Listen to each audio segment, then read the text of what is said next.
Falar sobre o serviço cristão é um tanto quanto complicado. Existe bastante material sobre o serviço cristão.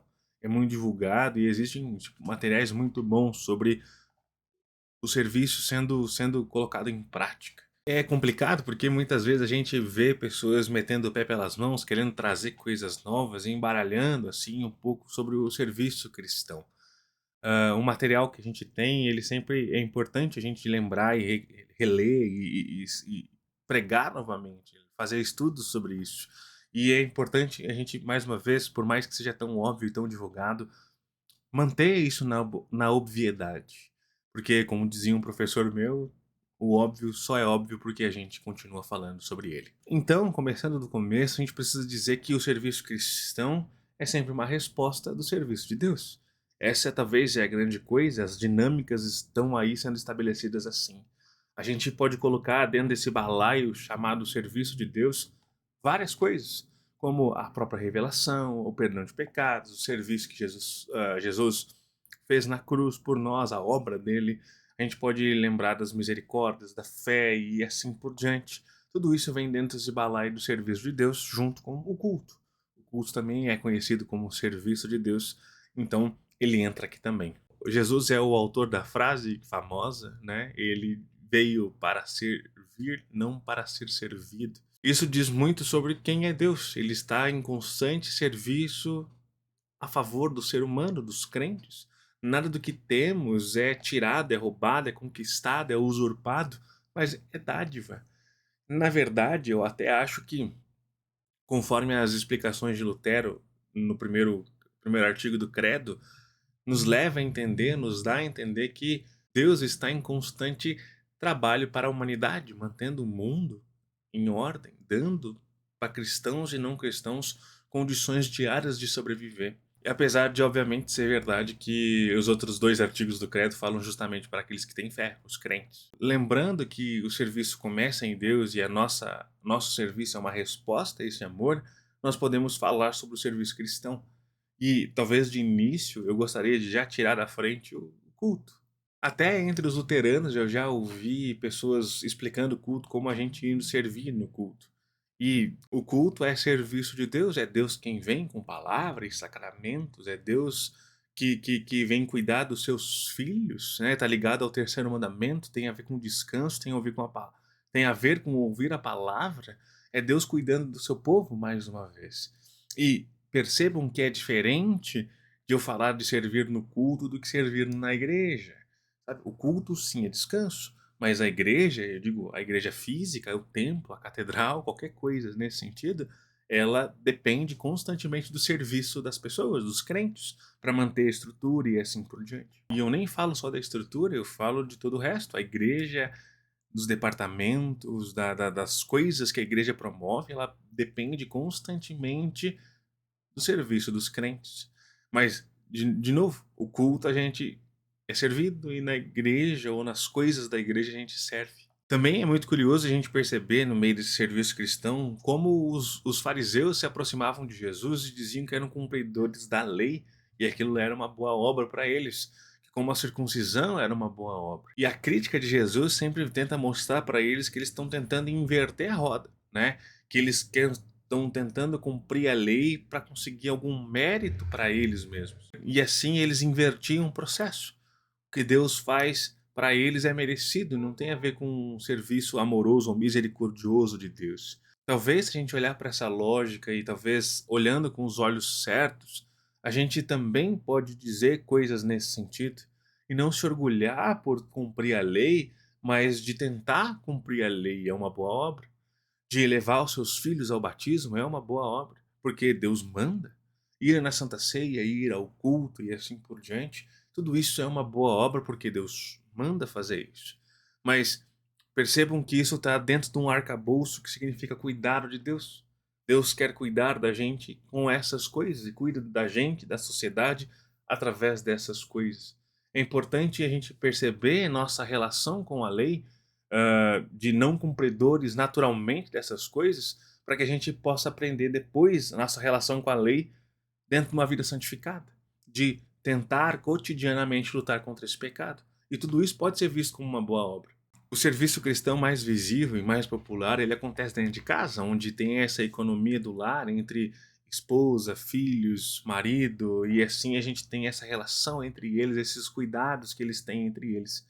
Mas também é importante a gente lembrar dos cuidados que existem para os de fora. Jesus vai ensinar isso lá no seu sermão em Mateus 25, que todas as vezes que a gente fez alguma coisa para aqueles pequeninos, a mim vocês estão fazendo, disse Jesus. Então, é sempre lembrar, importante que a gente precisa sempre sair da nossa casa, da nossa toca, e não se conformar só com as coisas dentro da nossa casa.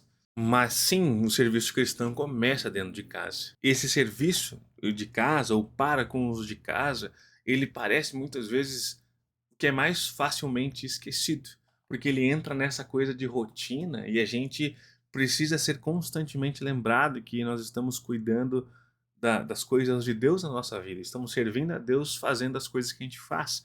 E a gente constantemente pode ser lembrado disso, e eu ouço muitos pastores usando aquele verbete, ou aquela frase de Lutero, que Lutero escreve lá no Da Vida Matrimonial, que está nos volumes 5 das obras de Lutero, que ele diz assim: da mesma forma, também, a mulher deve pensar a respeito do seu serviço quando amamenta ou embala uma criança, dá banho e realiza outras tarefas nela, e ainda que se gabe da paciência com que o faz, mesmo que estivesse para desmaiar, deve saber que está servindo a Deus e que o agrada. Tudo isso são obras de puro ouro, obras nobres. É importante a gente sempre lembrar dessas coisas, ainda mais quando a gente vive num mundo que está todo mundo cansado, todo mundo trabalha demais, todo mundo tem pouco tempo para os de casa. A gente precisa lembrar que nessas coisas triviais do meu cotidiano, eu estou servindo a Deus, cuidando da nossa casa, dos nossos filhos, do nosso cônjuge, os filhos cuidar dos pais, um patrão ser um patrão bom e justo, um empregado ser um empregado bom e justo. Tudo isso, no final, é uma boa obra. Todas essas coisas estão aí no nosso dia e passam pela gente no piloto automático. A gente levanta e as coisas estão prontas, o outro levanta e as coisas já sabem, já está acontecendo. A gente vive nesse piloto automático e a gente vai passando por essas coisas e simplesmente vivendo. Eu tô em casa tomando café da manhã e já tô pensando no trabalho, eu vou pro trabalho já pensando nas coisas que eu vou fazer, nas pessoas que eu vou encontrar lá. Eu chego no trabalho fazendo uma tarefa e já pensando na outra, em como eu vou fazer as coisas todas lá. E assim a gente volta para casa já pensando no dia de amanhã. Então a gente tem pouco período dentro de casa com os nossos, e boa parte do nosso período dentro de casa é nos preparar para mais um dia amanhã. Então a gente vive nessa coisa, nessa ansiedade, e no fim fica difícil a gente perceber que isso é serviço de Deus. É serviço a Deus. Talvez isso nem seria um problema, porque isso é a rotina de muitos ou de todo mundo, menos dos herdeiros. E a gente a gente não deveria problematizar isso, mas no modo cristão de ver essas coisas, o serviço cristão está atrelado à alegria do servir. E a pergunta que fica é: você se sente alegre?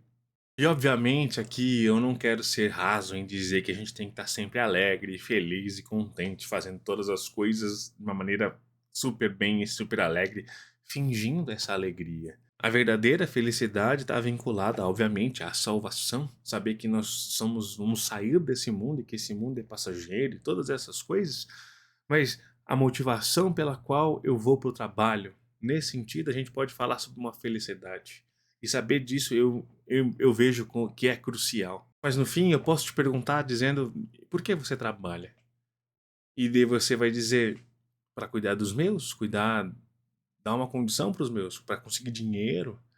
E eu acho que essa resposta é uma resposta acertada. Cuidar dos meus é um bom trabalho, é um bom motivo para o trabalho.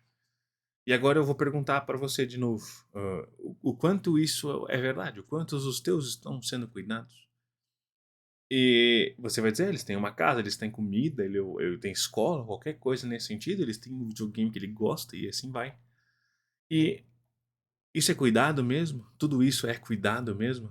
É importante falar sobre, para além do material que você constantemente provê para os seus. É importante lembrar de que nós somos cristãos e quanto os teus estão sendo cuidados emocionalmente e espiritualmente também. O quanto essa rotina de trabalho não simplesmente te afasta dos teus constantemente. E o quanto essa rotina também não te afasta da igreja, porque a igreja, eu tô cansado, eu preciso do final de semana para descansar. É sempre muito complicado ficar cutucando nessas coisas, porque todo mundo sabe onde o seu calo aperta. E ficar falando sobre essas coisas de dinheiro, enfim, é muito complicado e eu não queria entrar aqui. Mas é importante a gente refletir sobre isso também. Nós somos chamados para cuidar integralmente de todas as pessoas à nossa volta, os próximos. Passar pelos nossos dias todos no automático faz com que a gente não perceba os cuidados de Deus, nem o que a gente faz para os outros, nem o que os outros fazem pela gente. A gente não percebe como Deus colocou uma pessoa do meu lado que faz as coisas do jeito que eu gosto, até por amor a você. E muitas vezes a gente não percebe isso. O como também um marido que sai de casa para ser trabalhador e fazer assim, eu sei que é uma lógica antiga nisso, mas o marido que trabalha e volta para casa e o quanto ele não se enxerga trabalhando para o bem da sua família. E é importante a gente perceber dessas situações triviais do dia a dia que Deus tem cuidado da gente. Deus deu instrumentos, ou Deus coloca instrumentos do seu amor na nossa vida e também nos transforma em instrumentos do seu amor na vida dos outros. O quanto a gente percebe e agradece pelas coisas que são feitas na nossa casa. E eu digo agradecer a pessoa que está sendo feita, que fez isso tudo. A pessoa que fez o cafezinho do jeito que você gosta, ou a comida do jeito que você gosta, aquele que comprou uma coisa que você gosta, aquele que fez que ajudou a fazer uma lição. Quanto a gente não percebe isso, não percebe que isso é cuidado de Deus na nossa vida. Sabe? Agradecer faz com que aquelas pessoas possam perceber e ficar agradecidas em fazer aquilo, ficar mais felizes nessa situação toda. O trabalho, muitas vezes, ele é desgastante e nos leva para um lugar de ansiedade pelo dia de amanhã. A gente está sempre pensando no próximo passo e faz com que a gente pare de viver o presente. A gente para de prestar atenção nas coisas do agora. A gente não percebe que os filhos estão crescendo, logo estão saindo de casa e muitas vezes a gente vê pessoas maduras e velhas dizendo que deveria ter aproveitado um pouco mais. Então, sabe, não andar ansioso pelas coisas é talvez focar um pouco mais e prestar atenção um pouco mais nessas pequenas coisas que acontecem cotidianamente na tua vida. E essa vida de perceber essas coisas vai, mais uma vez, como eu já te falei, vai te levar para uma vida de agradecimento, de agradecer as coisas que acontecem, sabe? O café que você levanta já está pronto, alguém que faz as coisas por você, alguém que traz dinheiro para casa, ou os filhos vão agradecer os pais pelas coisas que eles têm. Então, nessa dinâmica de agradecimento, enquanto cristãos, essa dinâmica vai te levar para o culto, porque lá você vai agradecer os serviços e os cuidados de Deus diários para a sua vida. Há sempre espaço para a gente falar sobre o serviço cristão do jeito certo e também pedir sabedoria para Deus para que ele nos mostre e faça a gente perceber mais esses serviços, esses cuidados que Deus tem para com a gente no nosso dia a dia. Eu espero muito que a nossa conversa tenha te feito perceber a mão de Deus na sua vida, tanto você como um instrumento, como os instrumentos que Deus colocou em sua vida.